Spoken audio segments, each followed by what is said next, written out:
Hello all of you. आज हो चुका है 5 फरवरी। तो आज 5 फरवरी से बनने वाले जितने भी इम्पोर्टेंट करंट से रिलेट करने वाले प्रश्न हैं सभी पर चर्चा करने वाले हैं। आप लोगों को बता दें, यहाँ से डेली करंट अफेयर प्रोवाइड किया जाता है और जो कि सभी प्रतियोगी परीक्षाओं के लिए महत्वपूर्ण होता है। तो यदि आप पहली बार चैनल पर आए हैं तो चैनल को सब्सक्राइब कर हमें सपोर्ट कीजिएगा और इस प्रकार का वीडियो देखने के लिए चैनल को सब्सक्राइब करके ऑल नोटिफिकेशन में रखिएगा, जिससे कि मैं जब भी वीडियो को अपलोड करूं तो उसका नोटिफिकेशन सबसे पहले आप लोगों को मिल सके। तो यहाँ पर बात कर लेते हैं हम।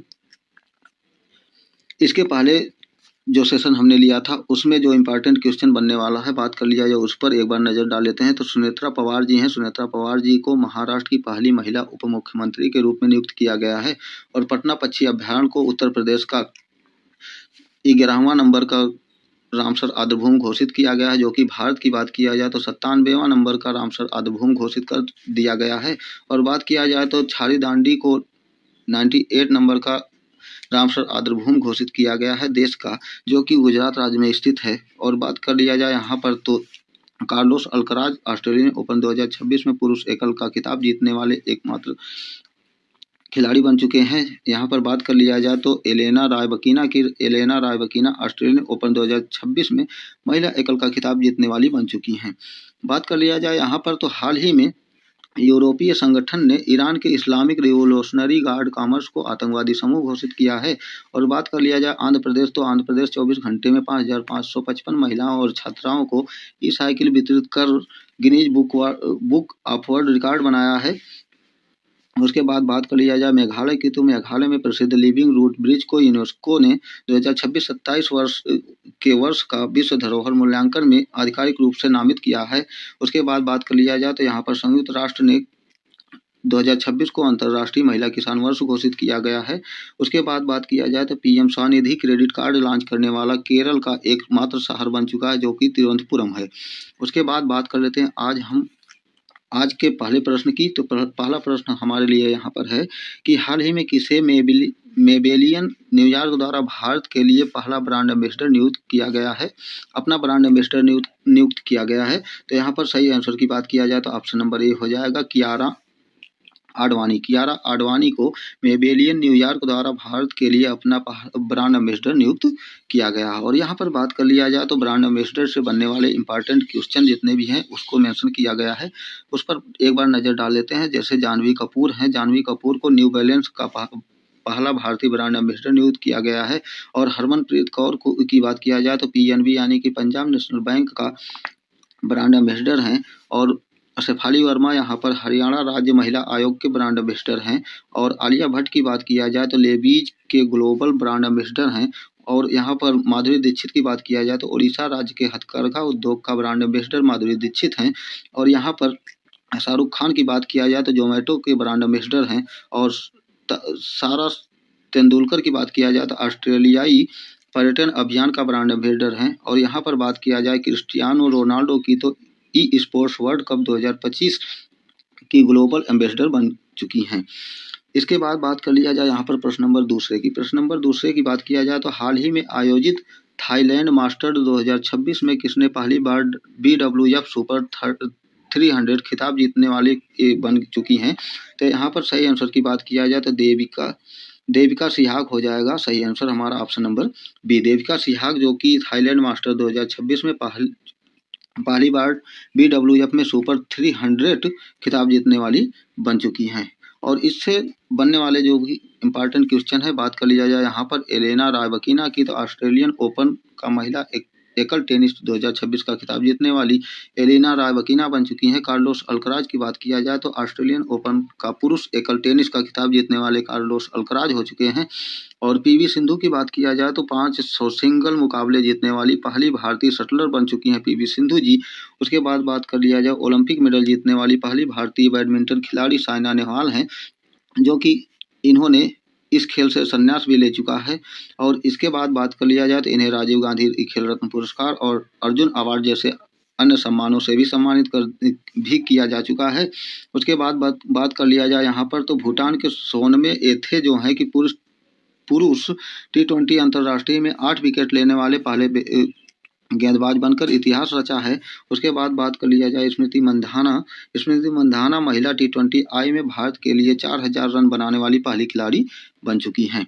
बात कर लेते हैं प्रश्न नंबर 3 की। प्रश्न नंबर 3 की यहाँ बात किया जाए तो किस स्थान पर भारत की पहली LNG diesel dual fuel diesel electric multiple unit train की शुरुआत की गई है? तो सही आंसर की बात किया जाए तो यहाँ पर ऑप्शन ए हमारा हो जाएगा अहमदाबाद। अहमदाबाद में इसका उद्घाटन किया गया है।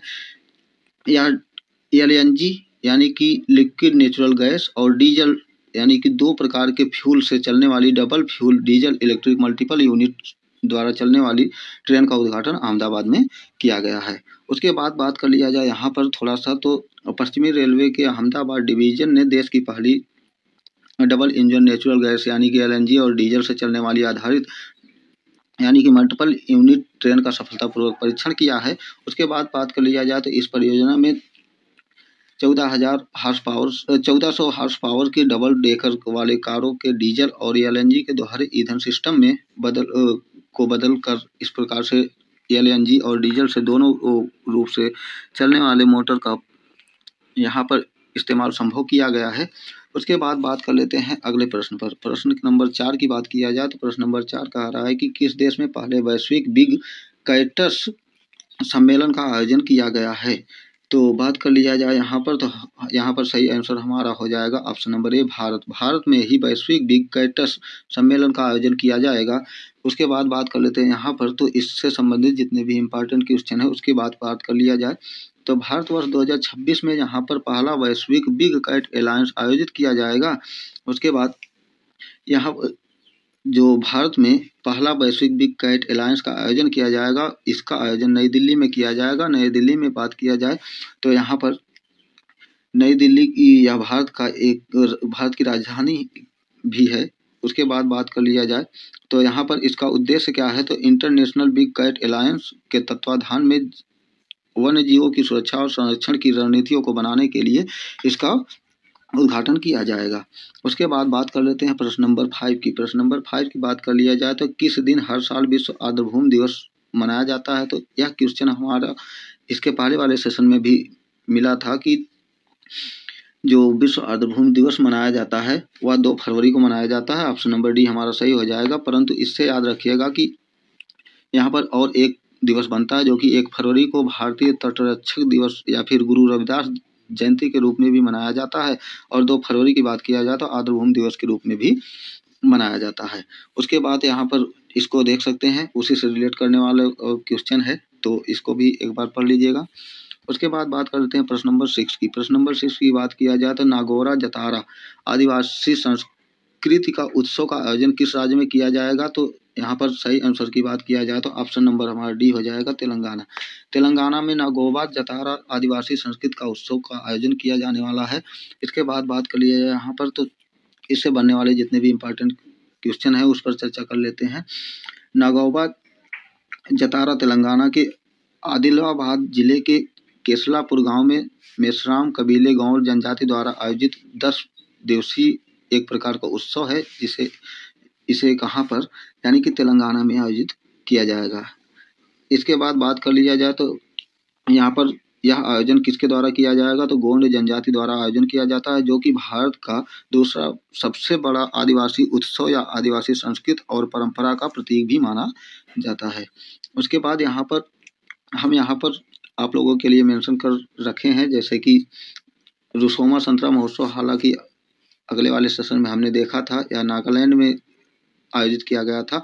28वां दिव्य कला महोत्सव जो कि दिल्ली में किया गया था। लोसार की बात किया जाए तो लद्दाख में, खुबानी की बात किया जाए तो लद्दाख में और हेमिस फेस्टिवल भी लद्दाख में मनाया जाता है।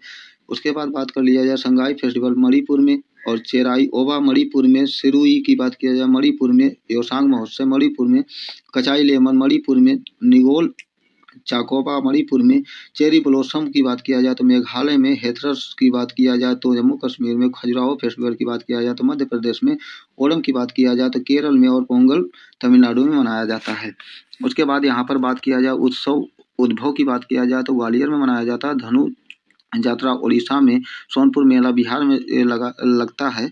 बीकानेर ऊंट महोत्सव जो होता है उसे राजस्थान में मनाया जाता है। हरेली की बात किया जाए तो छत्तीसगढ़ में नागा मिर्च महोत्सव नागालैंड में, उसके बाद सरहुल की बात किया जाए झारखंड में, समक्का सरक्का जो तेलंगाना में आयोजित किया जाता है, बथकम्मा की बात किया जाए तेलंगाना में, गीता महोत्सव इंपॉर्टेंट बनने वाला है जो कि हरियाणा में आयोजित किया गया था, बोनालू की बात किया जाए तेलंगाना में, और मोढेरा की बात किया जाए तो गुजरात में। उसके बाद बात करते हैं प्रश्न नंबर 7 की। प्रश्न नंबर 7 की बात किया जाए यहाँ पर तो Nimbo cost of living index 2026 में कौन सा भारतीय शहर टॉप पर रहा है? तो याद रखिएगा यहाँ पर सही ऑप्शन हमारा हो जाएगा option number A Mumbai. Numbeo cost of living index 2026 में भारत का टॉप शहर रहा है।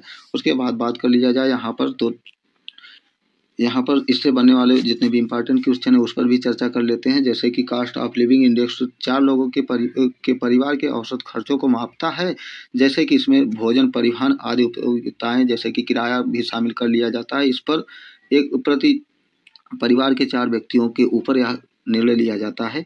इस बार बात किया जाए तो जो मुंबई शहर है भारत का जो कि सबसे टॉप पर है वह 445वें स्थान पर, और गुरुग्राम 450वें, इंदौर 777वें, और भोपाल की बात किया जाए तो 472वें नंबर पर आता है, और पटना यानी कि बिहार की राजधानी की बात किया जाए तो 471वें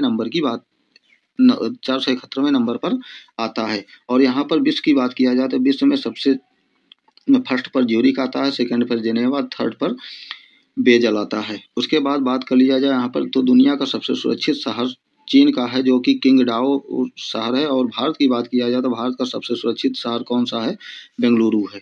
उसके बाद बात कर लिया जाए यहाँ पर प्रश्न नंबर 8 की। प्रश्न नंबर 8 की बात किया जाए यहाँ पर तो प्रश्न नंबर 8 कह रहा है कि किस राज्य के रत्नागिरी, उदयगिरी और ललितगिरी बौद्ध स्थल को यूनेस्को टेंटेटिव लिस्ट में शामिल किया गया है?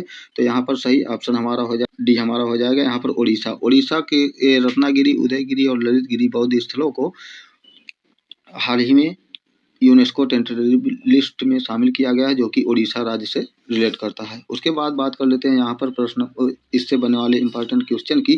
तो यूनेस्को ने उड़ीसा के रत्नागिरी ललितगिरी बौद्ध स्थलों को भारत की विश्व धरोहर स्थल में स्थान देने के लिए स्थायी सूची बनाया है, और यह स्थल डायमंड ट्रायंगल के रूप में भी जाना जाता है। यह तीनों स्थान उड़ीसा के जहाजपुर और कटक जिले में स्थित हैं। धार्मिक महत्व की बात किया जाए तो इन स्थलों पर बौद्ध धर्म के तीनों संप्रदाय जैसे कि हीनयान, महायान और वज्रयान का प्रचार भी यहीं से प्रारंभ किया गया था। उसके बाद बात कर लिया जाए यहाँ पर यूनेस्को की। तो यूनेस्को की स्थापना की बात किया जाए तो 16 नवंबर 1945 में किया गया। मुख्यालय फ्रांस यानी कि पेरिस में है, और इसके महानिदेशक की बात किया जाए तो खादिल अल एनानी है। और यहाँ पर बात कर लिया जाए तो पेरिस में स्थित यूनेस्को मुख्यालय में बाबा साहब अम्बेडकर की प्रतिमा का अनावरण भी हाल ही में किया गया है। और भारत यूनेस्को की अमूर्त सांस्कृतिक विरासत की सुरक्षा के लिए अंतर सरकारी समिति के 20वें सत्र की मेजबानी 8 से 13 दिसंबर 2025 तक नई दिल्ली में आयोजित किया गया था। उसके बाद बात कर लिया जाए प्रश्न नंबर 9 की। प्रश्न नंबर 9 की बात किया जाए तो यहाँ पर 13वां भारतीय किर्गिस्तान संयुक्त सैन्य अभ्यास खंजर 13 किस राज्य में आयोजित किया गया है? तो इसका सही आंसर की बात किया जाए तो हमारा हो जाएगा ऑप्शन नंबर ए असम। असम में यानी कि भारत और किर्गिस्तान के बीच संयुक्त अभ्यास जो खंजर 13 का आयोजन किया गया है, उसका आयोजन कहाँ पर किया गया है? असम में किया गया है। उसके बाद बात कर लेते हैं यहाँ पर इससे बनने वाले इंपॉर्टेंट क्वेश्चन की। तो भारत और किर्गिस्तान के बीच संयुक्त सैन्य अभ्यास खंजर 13 का संस्करण 4 से 17 फरवरी 2026 तक असम के मीसामारी में आयोजित किया जाने वाला है। और बात किया जाए यहाँ पर तो इससे बनने वाले और भी इम्पॉर्टेंट क्वेश्चन को यहाँ पर भी देख सकते हैं और पढ़ भी सकते हैं। उसके बाद बात कर लेते हैं यहाँ पर कुछ प्रमुख युद्ध अभ्यास की। तो युद्ध अभ्यास की बात किया जाए तो जैसे कि यहाँ पर दोस्ती भारत और श्रीलंका और मालदीव के बीच त्रिपक्षीय संयुक्त अभ्यास मनाया जाता है, यहाँ पर आयोजित किया जाता है। डेजर्ट साइक्लोन की बात किया जाए तो भारत और संयुक्त राज्य यानी कि अरब अमीरात के साथ किया जाता है। सूर्य किरण युद्ध अभ्यास की बात किया जाए तो भारत और नेपाल के बीच किया जाता है। उसके बाद आसिंडेक्स की बात किया जाए तो भारत और ऑस्ट्रेलिया के बीच, बिनबेक्स की बात किया जाए तो भारत और वियतनाम के बीच, अजय वायरियर की बात किया जाए तो भारत और ब्रिटेन के बीच, कोंकण की बात किया जाए तो भारत और ब्रिटेन के बीच, मित्र शक्ति भारत श्रीलंका और श्रीनेक्स भारत और श्रीलंका के बीच आयोजित किया जाने वाला प्रमुख युद्ध अभ्यास है। उसके बाद इसे यहाँ पर आप लोग एक बार पढ़ लीजिएगा, इससे बनने वाले इंपॉर्टेंट क्वेश्चन। उसके बाद बात कर लेते हैं यहाँ। आई होप कि यह सेशन आप लोगों को अच्छा लगा होगा, और इस प्रकार के वीडियो देखने के लिए हमारे चैनल को सब्सक्राइब कीजिएगा।